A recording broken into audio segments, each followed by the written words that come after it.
नमस्ते आप सभी को। मैं इस बारे में बात करना चाहता हूं कि हमारे जीवन में असुविधाजनक सच्चाइयों का सीधे सामना करना और उनसे निपटना कितना महत्वपूर्ण है। कल्पना कीजिए, आप अचानक बीमार महसूस करते हैं और डॉक्टर के पास जाते हैं, जो कहता है एक समस्या है और इसका तुरंत इलाज किया जाना चाहिए, आप इससे बचना चाह सकते हैं। लेकिन यदि आप इसका सामना नहीं करते हैं तो यह बहुत बड़ी मुसीबत बन सकती है ना। यही वह रवैया है जो एलीशा आज के पाठ 2 राजा 8-7-10 में दिखाते हैं। एलीशा दुश्मन की राजधानी दमिश्क जाते हैं और हजाएल को, जो अराम के राजा बेनहदद की बीमारी के बारे में पूछता है, ईमानदारी से एक दोहरा सच बताते हैं। राजा ठीक हो सकता है, लेकिन अंततः वह मर जाएगा। वह इस जटिल सच्चाई को नहीं छिपाते हैं। हजाएल का चेहरा यह सुनकर लाल हो सकता है, लेकिन एलीशा अपनी बातचीत में सीधे रहते हैं। यह दृश्य सिर्फ एक प्राचीन इतिहास की कहानी से कहीं अधिक है।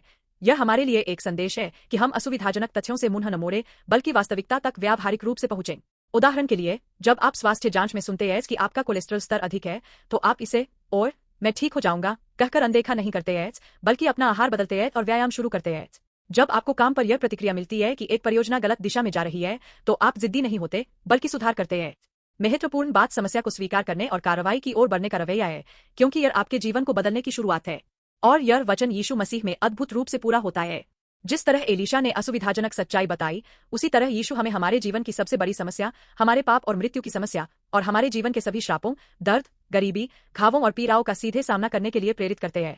यीशु कहते हैं, मार्ग और सत्य और जीवन मैं ही हूँ, हमें धोखा दिए बिना वास्तविकता दिखाते हुए। लेकिन यही समाप्त नहीं होता। हम जो उस सच्चाई का सामना करते हैं, उनके लिए यीशु ने क्रूस पर मरकर और पुनर्जीवित होकर हमें एक नया जीवन दिया।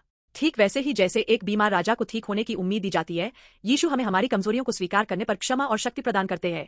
दोस्तों, अगर आपके जीवन में अभी कोई ऐसी सच्चाई है जिससे आप बचना चाहते हैं, तो उसका सीधे सामना करें। तब यीशु मसीह में यह आपके जीवन की सभी समस्याओं से स्वतंत्रता और परिवर्तन की ओर ले जा सकता है। चाहे वह स्वास्थ्य समस्या हो या संबंध समस्या, यदि आप उस सच्चाई को स्वीकार करते हैं और यीशु के पास जाते हैं, तो वह आपके जीवन को बहाल करेंगे।